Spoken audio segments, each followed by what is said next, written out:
Magoiaren herrixa da Bergara algodonera zenagatik. Eta inguen atzera bidaia bat proposatuko dotzuegu hemen Bergarako Arostegi Aretoan artearen eskutik eta Nora Pilarteren denim inspirazio erakusketia izpide hartuta. Etorri.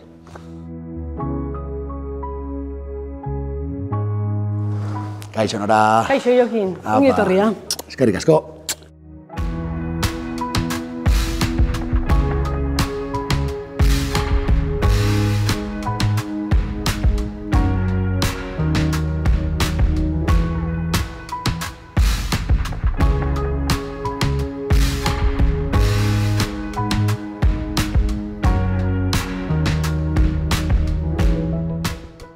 Nora Pilarte Galdona, kaixo. Kaixo, ze moduz? Oso ondo hemen Arostegi Aretoan, Bergaran, denim inspirazioa izeneko erakusketa. Eta badakit gainera, badaukola Bergararekin lotura berezia. Azteko eta behin, erakusketa honetan, zer da erakutziko dozuna?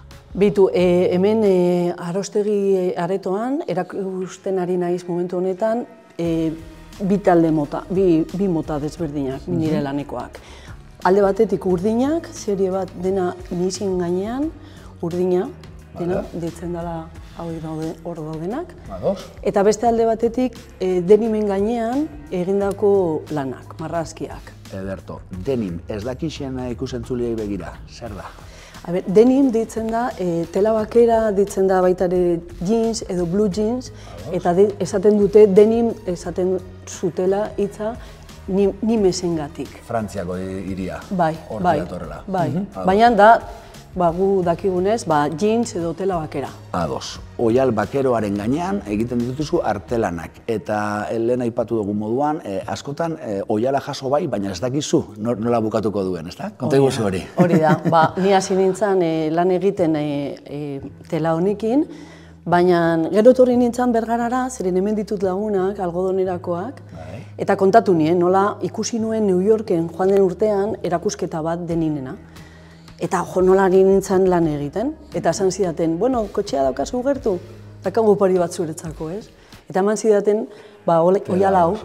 9 metro eta 30 mar luze duen tela bat. Hori da. Orduan, bueno, artea baita ere da gozatzea, ondo sentitzea, ez? Hori hasteko. Gero etortzen da bestea, ez? Orduan, ni ireki nuen estudioan, eta hasi nintzen margotzen, ez nekien onera ekarriko nuela. Baina behin etorritakoa, izan nuen, hemen perfecto dago, posik. Oso ondo, oial bakeroa eta baita mihisea ere bai, ezta? Danetik tartekatzen duzu eta, esango nuke, abstrakziotik badaukala. Bai, asko, ni normalean, pentsatu gabe hasten naiz lanean normalean. Batzutan bai dakate buruan nahi dudala egin aurpegi bat edo zerbait konkretoki. Baina askotan ez dakate zer. Usten dut nire gorputza hitz egiteaz. Nondi datorkizu edo noiztik datorkizu zure instinto edo zen artistiko hori? Bueno, nire ama margolaria zan deliriante, eta berarekin beti joan naiz museoetara, bera beti kontatzen, behitu nola fijatu hemen, behitu nola egon dira hemen margotzen, eta ni fijatzen beti, amarengatik. Izan baina ikasketei dagokienez, zu enpresagintzatik zatoz, eta gero beranduago piztuz hasitzaizun zen artistikoa. Hori da, ni enpresarialez ikasi nuen UPV-en, unibertsitatean, eta onera torri nintzen lan egitera, algodonera San Antonion, finantza kudeatzeko edo horregoteko, ez? Ederto. Eta gero, urte asko pasa eta gero, hasi nintzen margotzen horrela Alkainizen, herri batean, uda baten, abuztuan, beroa egiten zuen, eta ikusi nituen marrazki batzuk zapai batean, eta hasi nintzen margotzen, eta bat batean, hau ez dago bat ere gaizki. Ederto. Donostian jaioa, Donostian bizizara gaur egun, baina baduzu Bergararekin lotura berezia, eta 30 urte egin beharko genuke atzera, 1985 San Antonoko algodonera, ezta? Han bertan 5 urtez egin zenuen lan eta bertan bizi. Ze moduz Bergaran? Ni etorri nintzen onera lehenengo aldiz Bergarara egiteko elkarrizketa. Izan nintzen inoiz egon. Eta enpresa oso potentea zen, esan nuen, hau toki hona da niretzako lan egiteko hemen. Eta jun eta etorri Donostitik onera, iruditzen zitzaidan erokeri bat, 8 orduko lan bat, gehi 2 ordu, eta begiratu nuen, eta berehala aurkitu nuen pisu txiki bat. Eta hasi nintzen bizitzen hemen oso gustora. Mugimendu asko zegoen, komertzialen departamentuan, gurean ere, I+D, Tabesa zegoen ere bai hemen gertu, mugimendua. Eta jendea oso irekia, oso langileak, oso jende irekia eta oso langileak. Eta ni hor, oso gustora sentitzen nintzen. Eta ikusi zenuen, ez dakit erabaki, horreia itxi behar izatearen, gainbeheraren lekuko izan zinen, edo zela bizi izan zen? Ez hainbeste, zeren nila nengoen Donostin lan egiten, iso grupon, Mugaritzekin, Martin Bederaztegirekin, gero ama izan nintzen, eta urte batzuk ez nintzen etorri Bergarara.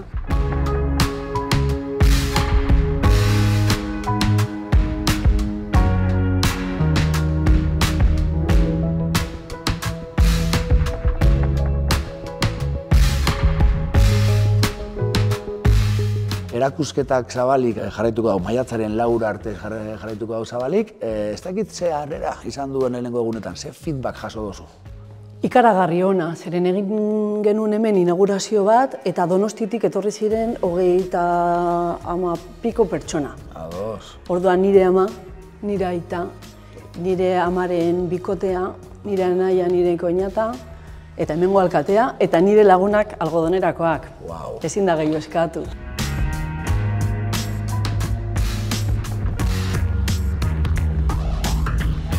Batez ere Bergarako pertsonak etortzeko onera, zeren haiek dakate barruan ez bakarrik denin baizik eta tejidoena.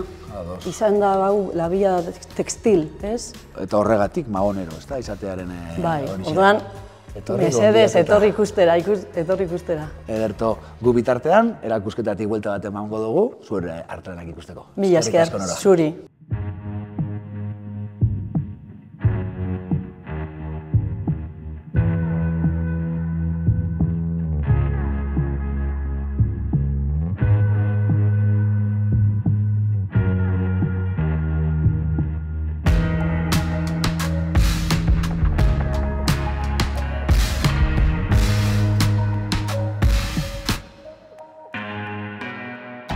Nora, esango genuke, hau dela artelan ikusgarriena bai behintzat, ezta?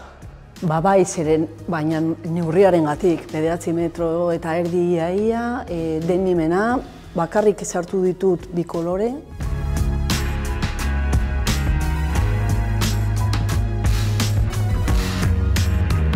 Nora, eta honek, oiala, kolaxa, konta iguzu? Kolaxa eta marraskia. Niri gustatzen zait marraskiak egitea, hori beti. Gero kuadroak, baina marrastea zaiatzen naiz egunero, marrasten zerbait. Eta hemen nengoen New Yorken, eta nengoen Fashion Institute, eta hor zegoen erakusketa bat, denimena. Orduan egin nuen marraski bat, eta gero etxera eraman nuen. Eta hasi naizenean hau dena egiten denimarekin, ezan nuen, orain zure momentua da. Eta hasi nintzen egiten kolaxa, pentsatzen New Yorkeko erakusketa ikusi nuena, ez? Tabek sana E-Blocks da gaur egun, eta hau E-Blockseko tela bada, ezta? Hori da, jarraitzen dute lan egiten Marrokosen, eta enpresa ditzen da E-Blocks, hemen lan egiten dute Gabiria Dorrean 4 pertsona, Madriden daude beste 20 edo, eta jarraitzen dute lan egiten. Gabiriako Dorrea aipatu duzu, gaur egun Tabek zenetik geratzen den bakarra, Bergaran. 4 langile daude bertan, edo zer? 4 edo 5 langile daude, uste dut 4 direla, eta hor daude komertzializatzen dituzte oihalak Marruekos egindakoak. Hemen oraindik Bergaran 4 langile egon badaude. Bai, eta badaude adibidez 3 pertsona, Roberto, Margot eta Ane, sologaiztua, nirekin lan egiten dutena. Eta joten eizinean area, ematen dituzte baita ere, edo prakaren bat edo zerbait, osea, Betirako lotuta, algo nire hori da, horrela da bizitza.